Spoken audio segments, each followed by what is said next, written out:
Hello. Today General Hospital will reveal Willow was once a gentle nurse, a devoted mother, and a woman forged by trauma but held together by compassion. She had stood at the bedsides of the dying, offered warmth to the grieving, and fought desperately to preserve the flickering light of her own fragile world. But life has a way of transforming the innocent into something darker. Betrayal, abandonment, illness, and humiliation had not merely hurt Willow, they had consumed her. Day after day of being isolated, maligned, and dismissed, of hearing her name dragged through the courtroom like filth on a shoe, of watching Michael, the man she once loved with trembling hope, twist her past mistakes into weapons against her, had burned through every last remnant of gentleness in her soul. Her own body had turned against her during her illness, forcing her to rely on others she no longer trusted, reminding her daily that she had no control, not even over her own life. And when all was said and done, when the embers of her old self finally went cold, something else rose from the ash, no longer meek, no longer soft, but reborn into a calculating, cold, and unforgiving force. To some, Willow's transformation may have looked like self-preservation, a woman finally standing up for herself after years of being taken for granted. But to Sasha, it was nothing short of a nightmare come to life. The moment Willow's eyes met hers in that courtroom, just as Sasha confessed that Michael was the father of the child she carried, something shifted. There were no screams, no tears, no collapse. Just silence. Silence so deep and hollow that it echoed like a scream Sasha could never unhear. Willow's gaze was a void, a pit filled with suppressed rage, betrayal, and venomous disdain. It was the kind of silence that doesn't merely threaten, it promises retribution. The fallout didn't come with warning. It arrived like a whisper in the dark, seeping into Sasha's life in ways she couldn't trace back to anyone, but she knew. She always knew. First came the anonymous letters, acidic and accusatory, mailed to the hospital's board with such precision and venom that Sasha's position was suspended within a week. Then came the complaints filed to family services, accusing Sasha of mental instability, pill abuse, and endangering the welfare of an unborn child. The accusations were lies, twisted fabrications supported by falsified evidence that looked too real to be ignored. There were photos she had never taken, videos from angles that only someone watching her obsessively could have captured. Suddenly, she was being shadowed, scrutinized, and discredited from every direction. Her world began to crumble under the weight of invisible hands pulling strings from the shadows. And then came the toys. A tiny stuffed bear Amelia adored, found one morning lying on Sasha's kitchen counter. A music box from Wiley's room playing by itself in her living room. A onesie Sasha had never seen before, folded neatly in her laundry basket. These weren't accidents. These weren't coincidences. They were threats, quiet and insidious. Messages that Willow could reach her, could touch her life, could enter her world and reshape it as she pleased, without ever being seen. She was no longer acting out of grief. She was wielding grief like a weapon, honing it like a blade. And through it all, Willow said nothing. No accusations, no denials. She still went to church on Sundays. Still wore her nurse's badge with quiet humility. Still smiled at the bakery clerk, offered kind words to strangers, and handed out baked goods to the less fortunate. But when Sasha looked at her, it was as if she were looking through a pane of frosted glass. Something was off, something just beneath the surface refused to thaw. There was no longer anything warm in Willow's eyes, only control, purpose, and an icy resolve to exact a justice that only she could define. To Sasha, it was like living under siege by a ghost, one who wore a mask of virtue and goodness, all while dismantling her life one piece at a time. Willow had become the very essence of Nelle, her long-lost twin, the chaos of Port Charles incarnate, but with a dangerous evolution. If Nelle had been erratic, impulsive, and loud, Willow was the opposite. Methodical, deliberate, and terrifyingly quiet. She didn't need to scream to be heard. She whispered, and the world listened. She didn't steal outright, she made it look like others had surrendered willingly. And she didn't have to destroy Sasha in front of a crowd, she did it slowly, privately, so that no one would believe Sasha when she cried out for help. There was no safety left.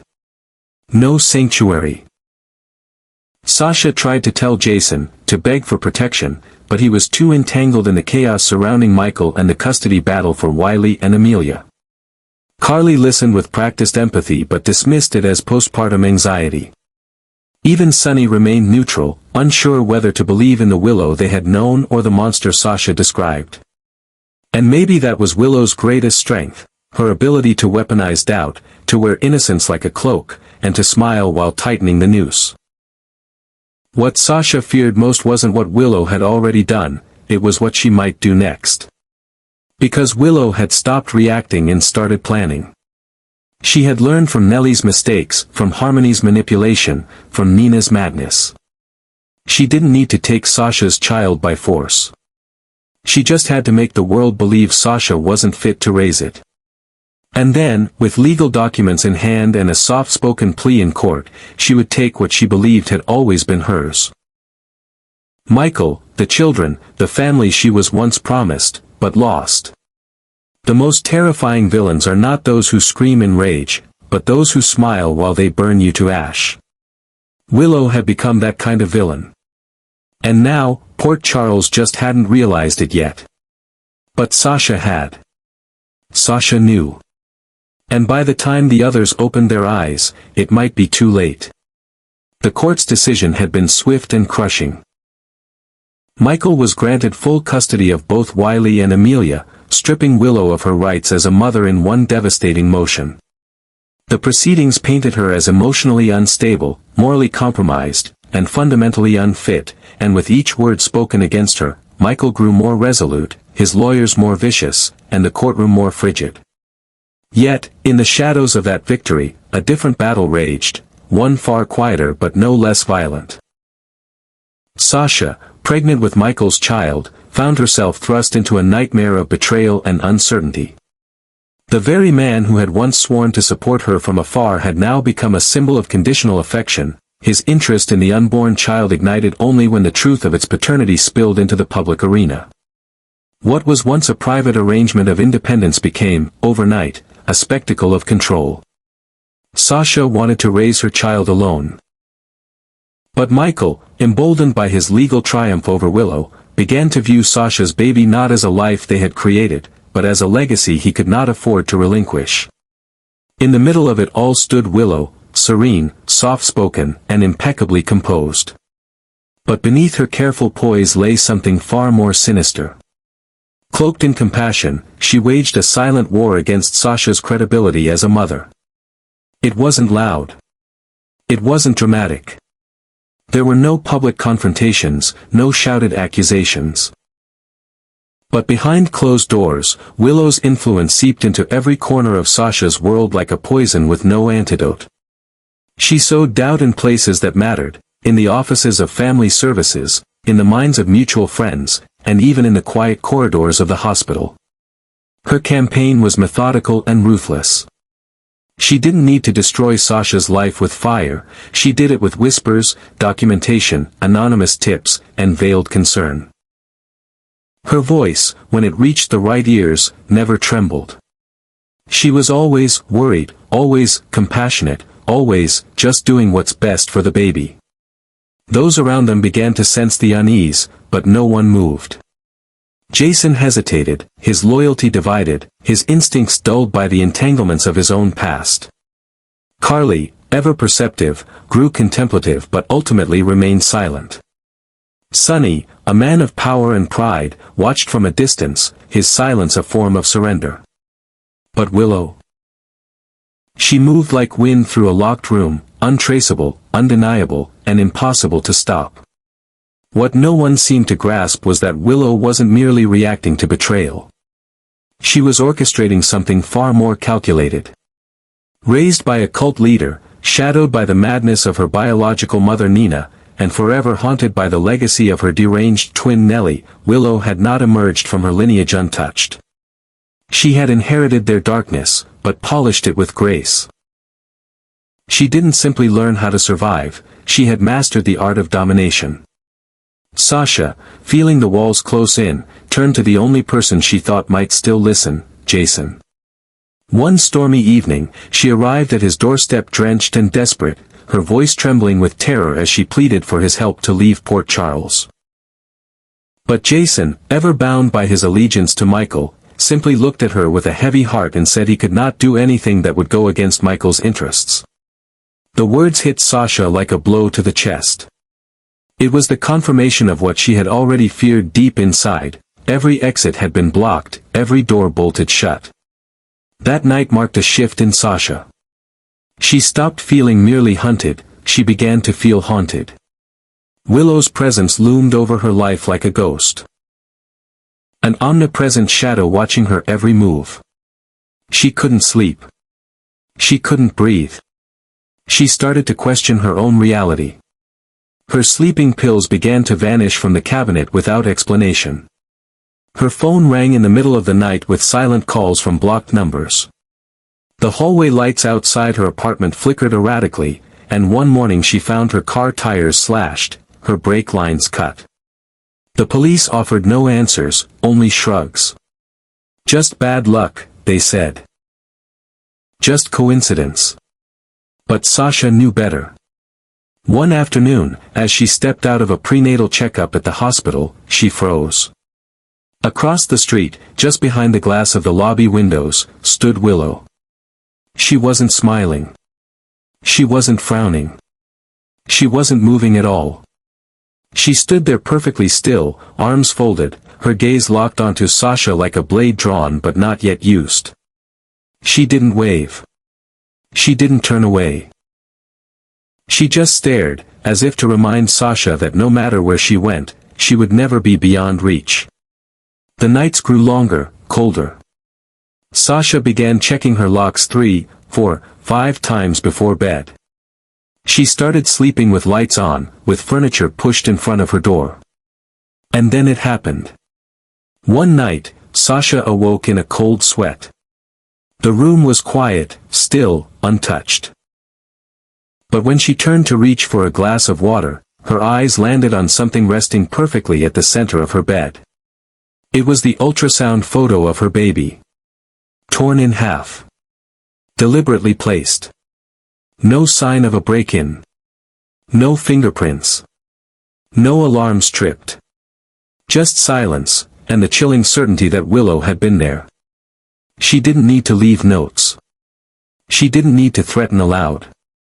Her message was clear: you have something I want, and I will take it when I'm ready. Sasha understood then that this was no longer a struggle for custody, it was a war of willpower, a test of sanity. And Willow, with all her inherited darkness and learned precision, wasn't just fighting for a child. She was fighting for her place in a world that had stripped everything from her. And she would reclaim it, by force if necessary, or worse, by convincing everyone else that it was the only just outcome.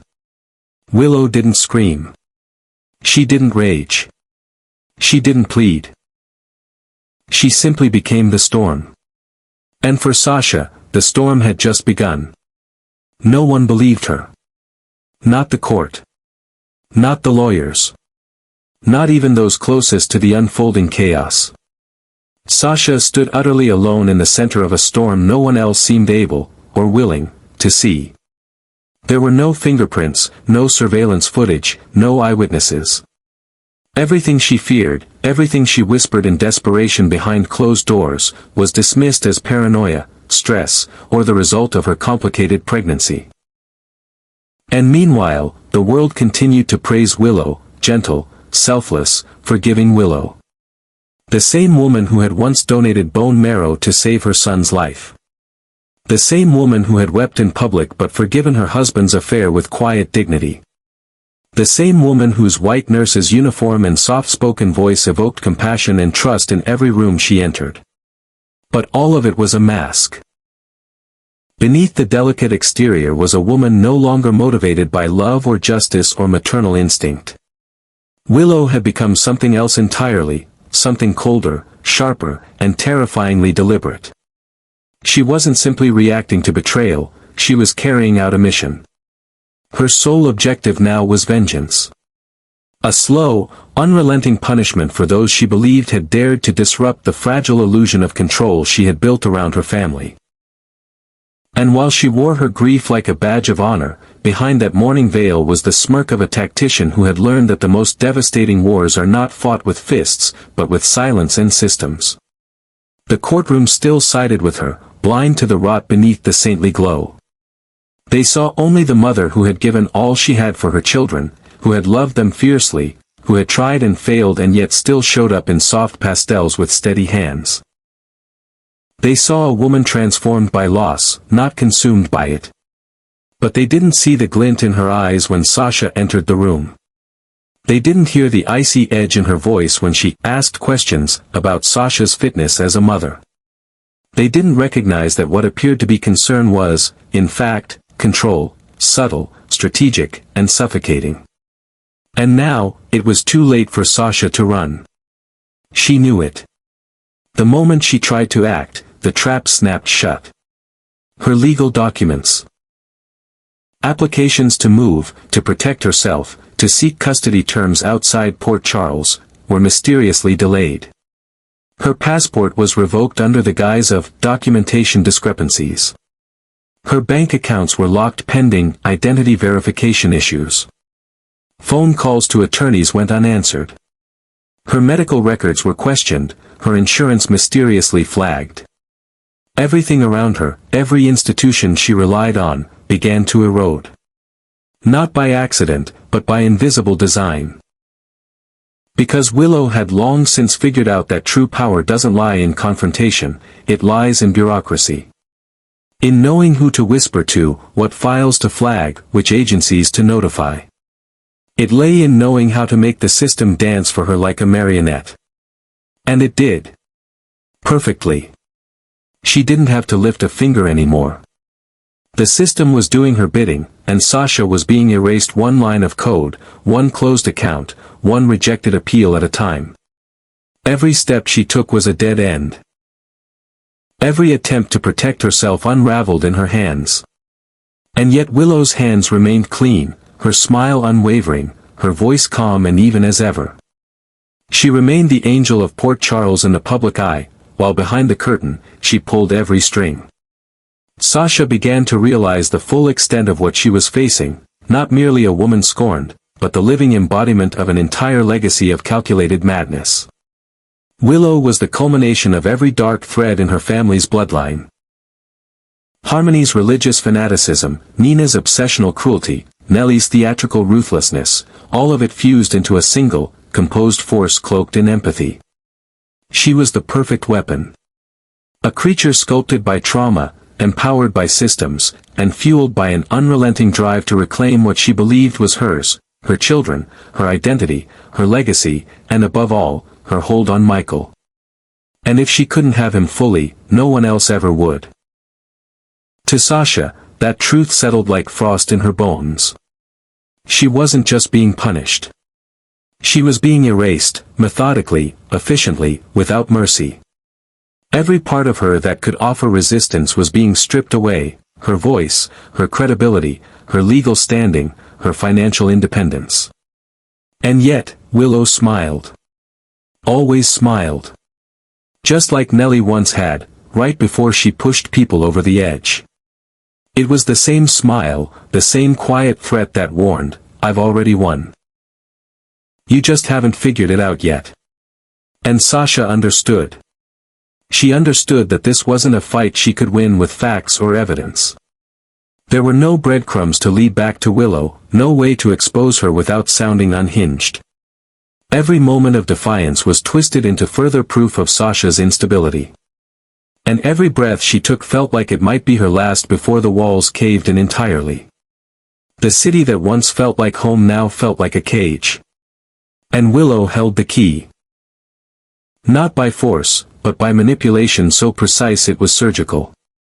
And as Sasha lay awake night after night, staring at the torn pieces of her baby's sonogram, placed deliberately on her bed like a signature in the dark, she stopped wondering how Willow had done it.